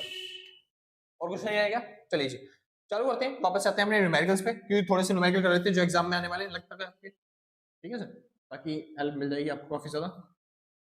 हाँ जी, अब हमको डिफरेंशिएट करना है। जो सेमी वेरिएबल कॉस्ट आपको पहले से दे रखी होगी और बोलेगा आपको निकालनी है, फाइंड आउट करनी है क्या? वेरिएबल कॉस्ट अलग और फिक्स्ड कॉस्ट अलग। तो वेरिएबल कॉस्ट और फिक्स्ड कॉस्ट में डिफरेंस बताना है, मतलब कैलकुलेट करके कितनी वेरिएबल कॉस्ट है और कितनी फिक्स्ड कॉस्ट है। अच्छा, ग्राफिकल मेथड खत्म हो गया भाई। ग्राफिकल मेथड होता है, मैंने ग्राफ से समझाना था आपको। ग्राफिकल मेथड में मैं आपको ग्राफ से समझाता कि भाई क्या होता है, वेरिएबल कॉस्ट क्या होती है, फिक्स्ड कॉस्ट क्या होती है। जो डायग्राम मैंने बनाया सेम वही डायग्राम आपको बनाना है ग्राफिकल मेथड में, तो ये मैंने खत्म कर दिया ग्राफिकल मेथड। श्योर थे? टॉपिक का नाम आता है segregation of semi variable overhead into fixed and variable overhead. देखो सेमी वेरिएबल ओवरहेड को डिवाइड करना है किसमें? फिक्स्ड वेरिएबल ओवरहेड के अंदर और वेरिएबल ओवरहेड के अंदर। सिंपल, चलिए एक बार चालू करते हैं। कह रहा है हाईएस्ट प्रोडक्शन दे रखा है कितना? 16000 क्वांटिटी। मैंने 16000 क्वांटिटी बनाई जिस पे मेरा खर्चा आ गया कितने का? 10000। और मैंने लोएस्ट प्रोडक्शन दे रखा है, मैंने जब 12000 क्वांटिटी बनाई थी तो फिर मेरा खर्चा कितने का आएगा? 8000 रुपए का। आप समझिए, ये है मेरा सेमी वेरिएबल कॉस्ट। मेरा टोटल खर्चा आया 8000 का यहाँ पे, जब मैंने कितनी क्वांटिटी बनाई? 12000 क्वांटिटी। सिंपल। और यहाँ पे मेरा खर्चा आया टोटल कितने का? 16000 का। 16000 का खर्चा सेमी वेरिएबल कॉस्ट में कितने का आया? 16000 रुपए का खर्चा आया। जब मैंने कितनी क्वांटिटी बनाई? जब मैंने क्वांटिटी बनाई थी 12000, नहीं सॉरी, मेरा टोटल खर्चा आया था भाई, इस पे 8000 था ना, 12000 क्वांटिटी में, इस पे है 10000 खर्चा, तो यहाँ पे 10000 का खर्चा आया कितनी क्वांटिटी बनाने पे? 16 क्वांटिटी बनाने पे, 16000 क्वांटिटी बनाने पे। समझिए, ये जो मेरा खर्चा बढ़ रहा है वो क्यों बढ़ रहा है? क्योंकि मैं क्वांटिटी बढ़ा रहा हूँ। पहले मैं 12000 क्वांटिटी बनाता था, अब मैं 16000 क्वांटिटी का प्रोडक्शन कर रहा हूँ, तो मैं क्वांटिटी बढ़ाऊंगा तो जाहिर सी बात है खर्चा ही बढ़ेगा। लेकिन क्या फिक्स कॉस्ट मतलब फिक्स कॉस्ट क्या चेंज होती है? नहीं। तो जितना मेरे को फिक्स कॉस्ट पे यहाँ पे खर्चा करना था, सेम उतना ही खर्चा मेरा यहाँ पे भी होगा। समझ रहे हो? यानी कि जितना मैं फिक्स कॉस्ट पे यहाँ पे खर्चा करता हूँ, सेम उतना ही खर्चा मेरा यहाँ पे भी होगा। फिक्स कॉस्ट पे मान लेते हैं इतना खर्चा हुआ एक्स का, तो फिक्स कॉस्ट का यहाँ पे भी खर्चा एक्स का हुआ। इसमें यहाँ पे बाकी जो खर्चा है मेरा फिक्स कॉस्ट से ऊपर वाला, वो सारा क्या है? वेरिएबल कॉस्ट का। जैसे अगर मैं प्रोडक्शन 0 करता हूँ तो मेरी फिक्स कॉस्ट क्या रहेगी? उतनी ही रहेगी। अगर मैं प्रोडक्शन एक क्वांटिटी करता हूँ तो फिक्स कॉस्ट जो मेरी उतनी है वो, प्लस में एक क्वांटिटी पे जो मेरा को एक्स्ट्रा खर्चा करना पड़ गया वेरिएबल कॉस्ट का, वो जुड़ जाएगा। मैं 10 क्वांटिटी बनाता हूँ तो फिक्स कॉस्ट मेरी उतनी रहेगी, बस 10 कॉस्ट क्वांटिटी का जो खर्चा होगा वो जुड़ जाएगा उसके अंदर, तब मेरा खर्चा और बढ़ जाएगा उससे, है ना, एक से। तो तो इस तरीके से फिक्स्ड कॉस्ट हमारी फिक्स है, लेकिन जो वेरिएबल कॉस्ट होती है वो चेंज हो रही है। सेम यहाँ पे देखो, फिक्स्ड कॉस्ट हमारी फिक्स है, बस जो वेरिएबल कॉस्ट है वो चेंज हो रही है। यानी कि अगर मैं 8000 क्वांटिटी का प्रोडक्शन करूं तो मेरा टोटल खर्चा जो वेरिएबल कॉस्ट पड़ना है इतना पड़ना है, और फिक्स्ड कॉस्ट का खर्चा इतना पड़ने वाला है। 10,00,000 क्वांटिटी का प्रोडक्शन करूं तो मेरा फिक्स्ड कॉस्ट का खर्चा जो है वो इतना पड़ेगा और वेरिएबल कॉस्ट का खर्चा इतना पड़ेगा। मतलब भैया आप समझाना क्या चाहते हो वो समझाओ सिर्फ। सॉरी 10,000 और 18 बोल दिया, 12,000 क्वांटिटी और 16,000 क्वांटिटी, समझिए। तो यहाँ पे मैंने बनाई थी 12,000 क्वांटिटी, यहाँ पे मैंने बनाई थी 16,000 क्वांटिटी। 12,000 क्वांटिटी को प्रोडक्शन करने पे इतना खर्चा है, 16,000 क्वांटिटी पे प्रोडक्शन करने पे इतना खर्चा है। समझो, मैं दोनों को मिक्सअप कर रहा हूँ। अगर मैं टोटल देखूं तो यहाँ पे खर्चा हुआ 8,000 का, यहाँ पे खर्चा हुआ 10,000 का। 8,000 खर्चा कब हुआ? जब मैंने 12,000 क्वांटिटी बनाई।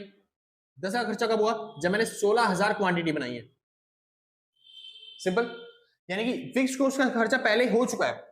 अब चाहे मैं कितनी भी क्वांटिटी बनाऊं, क्या फिक्स कॉस्ट मेरे को बार बार भरनी पड़ेगी? नहीं। यानी कि जो एक्स्ट्रा क्वांटिटी मैंने बनाई है, ये इस पे जो खर्चा मैंने एक्स्ट्रा किया है वो खर्चा केवल किसका है? वो केवल वेरिएबल कॉस्ट का है, क्योंकि भैया फिक्स कॉस्ट हो चुकी है, वो बार बार नहीं होती है। तो इसके ऊपर जितना भी खर्चा हो रहा है, जितना भी कॉस्ट आपकी बढ़ती जा रही है, वो किसकी वजह से बढ़ रही है? वेरिएबल कॉस्ट की वजह से बढ़ रही है। इतना सिंपल। कोई दिक्कत नहीं। तो अगर आप वेरिएबल कॉस्ट निकालना चाहो तो सोचो, मैंने पहले यहाँ पे तक 12,000 क्वांटिटी बनाई थी, यहाँ बनाई मैंने 16,000 क्वांटिटी। मैंने कितनी क्वांटिटी एक्स्ट्रा बनाई? या आपने 4,000 क्वांटिटी एक्स्ट्रा बनाई। बहुत अच्छी। पहले 12,000 क्वांटिटी बनाई, अब मैंने 4,000 मतलब 16,000 क्वांटिटी बनाई, यानी टोटल एक्स्ट्रा क्वांटिटी बनाई मैंने 4,000। सिंपल। अब 4,000 क्वांटिटी को बनाने पे एक्स्ट्रा कितना खर्चा लगा? मतलब 4,000 क्वांटिटी मैंने एक्स्ट्रा बनाई थी पहले से, पहले 12,000 बनाया करता था क्वांटिटी, अब 16,000 बना रहा हूँ, यानी 4,000 क्वांटिटी एक्स्ट्रा बना रहा हूँ। तो ये 4,000 एक्स्ट्रा क्वांटिटी जो मैंने बनाई है, इसको बनाने पे कितना खर्चा एक्स्ट्रा लगा मेरा? तो भैया पहले 8,000 का खर्चा लगता था, अब लग रहा है आपका 10,000 का खर्चा। यानी आपने एक्स्ट्रा जो खर्चा किया है वो 2,000 का खर्चा किया है। और ये जो खर्चा किया है केवल कौन सा है? वेरिएबल कॉस्ट का खर्चा, फिक्स कॉस्ट का नहीं है। तो 4,000 क्वांटिटी बनाने में मेरा वेरिएबल कॉस्ट कितना पड़ रहा है? 2,000 की मेरी वेरिएबल कॉस्ट पड़ रही है। यानी मैं 2,000 रुपए खर्च करता हूं तब मेरी कॉस्ट कितनी क्वांटिटी मिलेगी? 4,000 क्वांटिटी मिलेगी। मतलब एक क्वांटिटी पे कितना खर्चा कर रहा हूं मैं? तो भाई काट के देख लो, एक क्वांटिटी पे भैया खर्चा कर रहे हो आप 0.50 रुपीज का। एक क्वांटिटी की वेरिएबल कॉस्ट कितनी है? 0.50 रुपीज। ये आ गई पर क्वांटिटी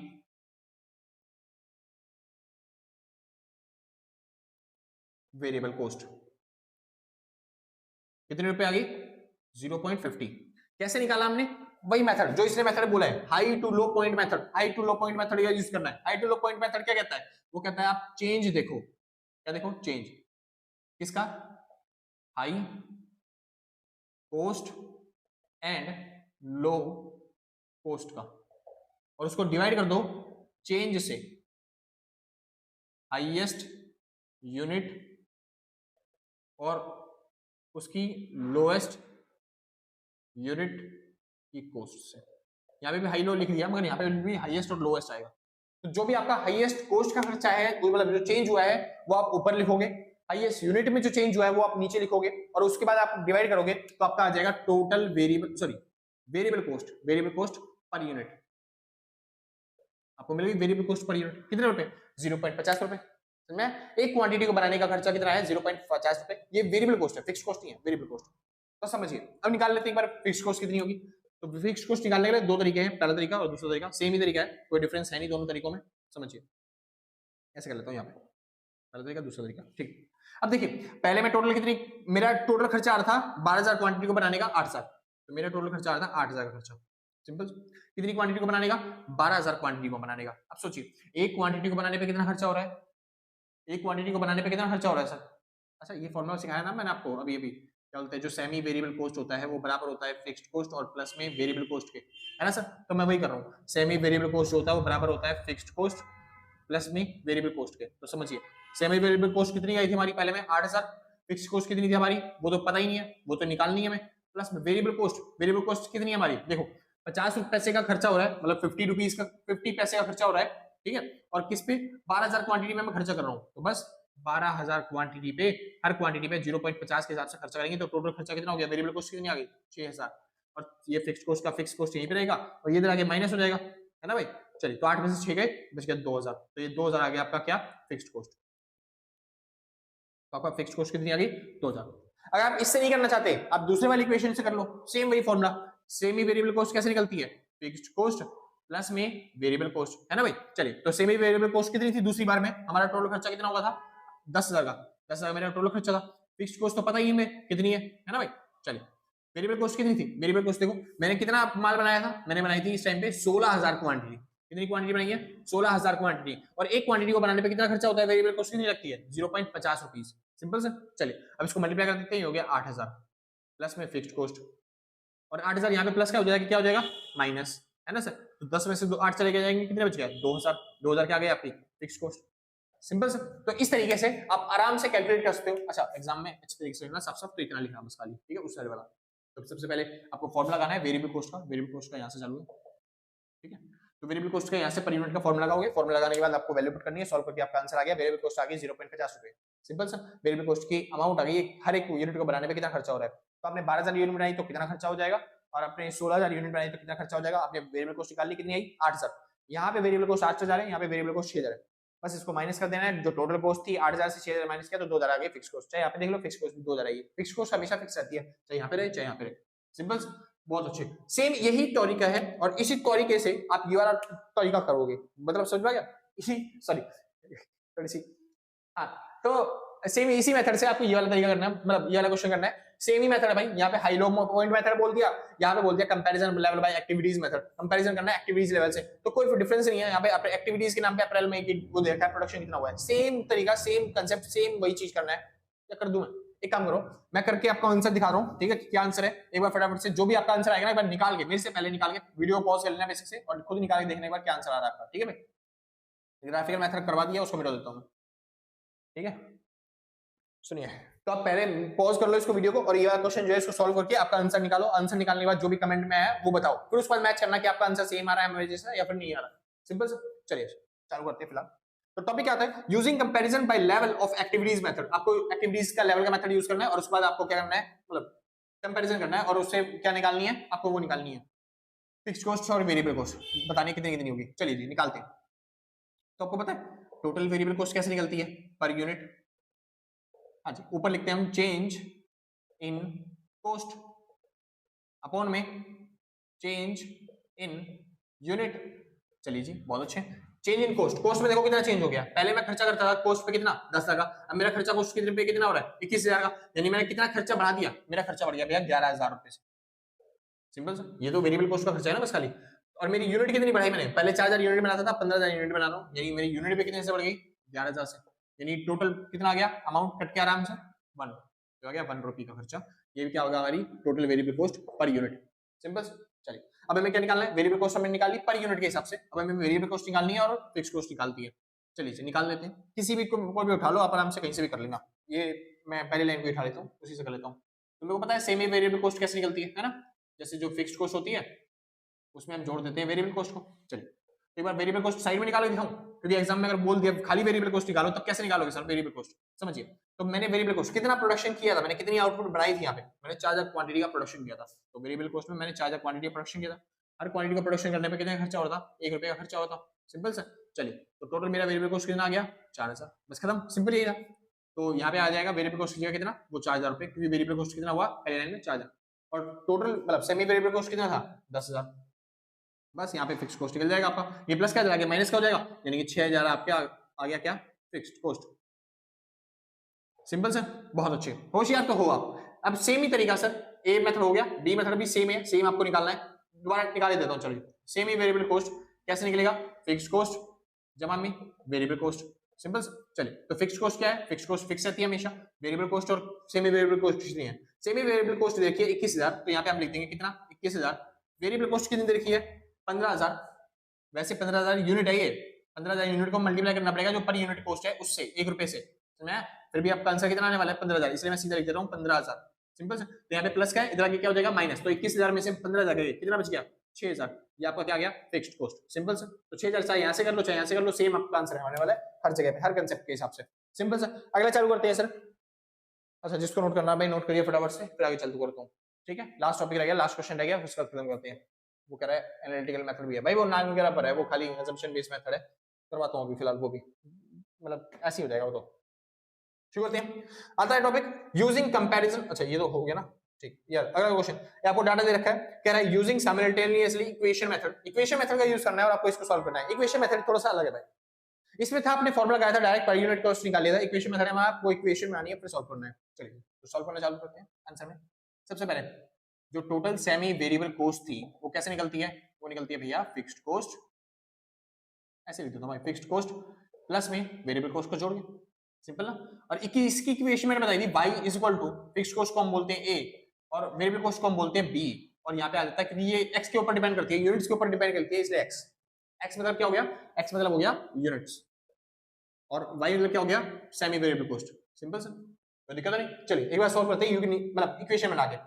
तो इक्वेशन बनाते हैं पहली लाइन से, कह रहा है 16000 यूनिट है और कॉस्ट कितनी है 10000। चलिए कॉस्ट की जगह हम लिख देते हैं, पहली इक्वेशन बना रहा हूं, कॉस्ट की जगह आ गया 10000 इज इक्वल टू में a की जगह a प्लस में फिक्स्ड कॉस्ट तो पता नहीं ना, वेरिएबल कॉस्ट भी नहीं पता b, तो उसकी जगह b, और x की जगह कितना आ जाएगा, कितनी यूनिट थी हमारे पास 16000 यूनिट, तो मल्टीप्लाई में आ गया 16000 यूनिट्स मैंने बनाई है, सिंपल। ये हमारी पहली इक्वेशन बन गई। दूसरी इक्वेशन बना लेते हैं 12000 और 8000 से, तो 8000 यहाँ पे आ जाएगा, दूसरी इक्वेशन ये रहा 8000 बराबर में a प्लस में b मल्टीप्लाई में कितना 12000, सिंपल सा। तो ये आपकी दो इक्वेशन बन गई, बस आप इन इक्वेशन को सॉल्व करोगे और किसी मेथड से, जैसे 10वीं में किया करते थे ना बचपन में, एलिमिनेशन मेथड, शॉर्ट और substitution method, cross multiplication method, जो भी आपको मेथड अच्छा लगता है आप उस मेथड से सॉल्व करके आराम से a और b की वैल्यू निकाल सकते हो। a अगर आप निकाल लोगे तो फिर उसका मतलब क्या होगा कि वो आपने फिक्स कॉस्ट निकाल ली, b निकाल लिया तो उसका मतलब क्या होगा कि आपने वेरिएबल कॉस्ट निकाल ली पर यूनिट वाली, सिंपल सा। उसको अगर मल्टीप्लाई कर दोगे इससे तो फिर आपके टोटल वेरिएबल कॉस्ट निकल के आ जाएगी। निकालो क्या, क्या निकाल ही दो, इतना कर दिया तो आपने, कैसे बच्चे हो तुम, ढीठ शुरू में। चलिए तो मैंने एलिमिनेशन मेथड यूज करता हूं, एलिमिनेशन मेथड कहता है आपको साइन चेंज करने पड़ेंगे, तो ये प्लस का तो ये माइनस का हो गया, ये माइनस का हो गया, ये माइनस का हो गया, सिंपल। आप देख रहे हो यहां से, अच्छा ये अलग है भाई ऊपर का, ठीक है ना, ये अलग है, ये इक्वेशन को सॉल्व कर रहा हूं मैं उसका, इस प्लस के a से माइनस का ये कट गया, 10 में से 8 चले गए तो बच गया यहाँ पे 2000 बराबर में, यहाँ पे क्या बच गया 16000 में से 12000 b गए तो कितना बचे, ये बच गया b मल्टीप्लाई में कितना 4000, सिंपल। 16 में से 12 गए तो 4, अब ये 4000 यहाँ पे मल्टीप्लाई इधर आके क्या हो जाएगा डिवाइड, यानी 2000 बटे में 4000 बराबर में किसकी वैल्यू आ गई b, तो b की वैल्यू कितनी आ गई भाई 0.50 रुपीस, यानी आ गया b की वैल्यू। ये आ गई आपकी कौन सी वैल्यू, मतलब variable cost per unit, b मतलब क्या बताया था मैंने, वेरिएबल कॉस्ट होती है वो भी पर यूनिट। बस अब आराम से वेरिएबल कॉस्ट निकाल सकते हो, तो वेरिएबल कॉस्ट निकालते हैं। वेरिएबल कॉस्ट पहली लाइन में मतलब कि फर्स्ट ईयर में कितनी है, ये फर्स्ट ईयर में देखो कितना माल बनाया मैंने 16000 यूनिट बनाई है, और वेरिएबल कॉस्ट कितनी पड़ रही है पर यूनिट के हिसाब से 0.50 पैसे, तो मल्टीप्लाई कर देंगे 0.50 पैसे से, है ना भाई, तो आपका वेरिएबल कॉस्ट कितना आ जाएगा 8000। और यहीं पे अगर आपको फिक्स कॉस्ट निकालनी है तो फिक्स कॉस्ट कैसे निकलती है, जो आपका सेमी वेरिएबल कॉस्ट था उसमें से माइनस कर दो वेरिएबल कॉस्ट को, है ना भाई। तो सेमी वेरिएबल कॉस्ट कितनी थी, आपका टोटल खर्चा कितना हुआ था 10000 का, तो 10000 में से आप घटा दोगे जो आपने वेरिएबल कॉस्ट निकाली है 8000, तो आपका आ जाएगा फिक्स कॉस्ट कितनी 2000 खत्म भाई, सिंपल ना। चलिए सर सेकंड ईयर का कर लेते हैं। सेकंड ईयर तो वेरिएबल कॉस्ट कैसे निकलती है, वेरिएबल कॉस्ट वही जो आपने सेकंड ईयर में निकालती, कितना यूनिट बनाई थी माल आपने 12000 यूनिट बनाया था माल, एक यूनिट बनाने का खर्चा कितना है 0.50 पैसे, मतलब 50 रुपए का, ठीक है 0.50 रुपए का, तो खर्चा आ गया आपका टोटल वेरिएबल कॉस्ट पे कितना 6000। अब फिक्स कॉस्ट निकाल लेते हैं, फिक्स कॉस्ट कैसे निकलती है, सेमी वेरिएबल कॉस्ट माइनस में जो आपका वेरिएबल कॉस्ट होता है उसको घटा दो बस खाली, तो 6 मतलब सॉरी वेरिएबल कॉस्ट कितनी थी 8000, तो 8000 में से आपको घटाना है कितना 6000, तो 6000 घट गया 8000 में से कितना बच गया 2000, इसको बोलते हैं हम क्या फिक्स कॉस्ट, सिंपल सा। तो आप किसी भी मेथड से करोगे फिक्स कॉस्ट आपकी सेम आने वाली है, क्योंकि फिक्स कॉस्ट हमेशा क्या रहती है फिक्स रहती है। चलिए अब एनालिटिकल मेथड आता है लास्ट टॉपिक, और आपका क्वेश्चन खत्म हो जाएगा पूरा पूरा, मतलब आज की वीडियो खत्म हो जाएगी कंप्लीट पूरी पूरी। तो एनालिटिकल मेथड क्या कहता है, जैसे क्वेश्चन वाला अगर बोल दे कि आपके पास सेमी वेरिएबल कॉस्ट है, सेमी वेरिएबल कॉस्ट कितनी है 20000, और एनालिटिकल मेथड का यूज करो और बताइए फिक्स कॉस्ट कितनी होगी और वेरिएबल कॉस्ट कितनी होगी। तो एनालिटिकल मेथड कहता है भाई आप अपने हिसाब से एज्यूम कर सकते हो कोई भी चीज, तो मैं लिखूंगा आंसर में let's assume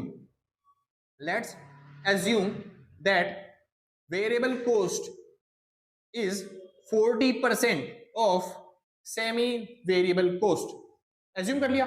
तो बस 20000 हमारी कॉस्ट थी, तो वेरिएबल कॉस्ट कितनी हो जाएगी इसका 40%, तो 20000 का 40% कितना हो गया 20000 का 40% हो गया भैया जी 8000 रुपए, तो हो गया वेरिएबल कॉस्ट। और अगर फिक्स कॉस्ट की बात करी जाए तो वो कैसे निकलती है, सेमी वेरिएबल कॉस्ट माइनस में वेरिएबल कॉस्ट, तो क्या बोलते हैं सेमी वेरिएबल कॉस्ट थी 20000, उसमें से घटा देंगे 8000 जो हमारी वेरिएबल कॉस्ट आई, यानी कि फिक्स कॉस्ट आ गई हमारी कितनी 12000, सिंपल सर। तो इस तरीके से आपने क्या निकाल लिया हमेशा फिक्स कॉस्ट निकाल ली। सेम इस तरीके से आपने खत्म कर लिया टॉपिक अपना, फिक्स कॉस्ट और वेरिएबल कॉस्ट में आपने डिफरेंस समझ लिया, सिंपल सर। ये मान लो आपका 33% जो सिलेबस है ना, मतलब इस बुक का जो चैप्टर है वो खत्म हो चुका है आज ही आज में, सिंपल सर। आपने 33% जो है इस बुक का चैप्टर खत्म कर लिया, बस बाकी रह गया बाकी जो चैप्टर बनते हैं मतलब 66% के आसपास, सिंपल सर।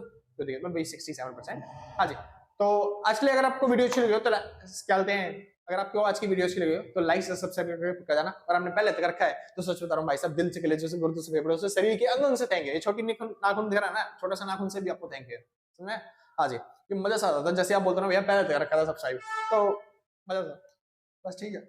और आपने नहीं कर रखा तो कोई बात नहीं यार, कोई आपत्ति नहीं आ रही है, हम भी यही हैं आप भी यही हो, ठीक है, कोई आपत्ति नहीं आ रही ना, बस ठीक है, आराम से आओ देखो सब्सक्राइब करो, मतलब ना करो कोई बात नहीं, आप आराम से देख के जाओ, कोई दिक्कत नहीं है, ठीक है भाई। चलिए, और जिसको नोट्स परचेज करने भाई नोट्स परचेज कर लेना, कौन सा नंबर, ये नंबर दे रखा है, इस नंबर पर कांटेक्ट करके। आज के लिए बस इतना ही, मिलते हैं कल सेम टाइम सेम दिन, और टाटा बाय बाय। चलिए भाई, जिसको नोट करना है नोट कर लेना भाई, थोड़े वाली गाड़ी भी आ गई।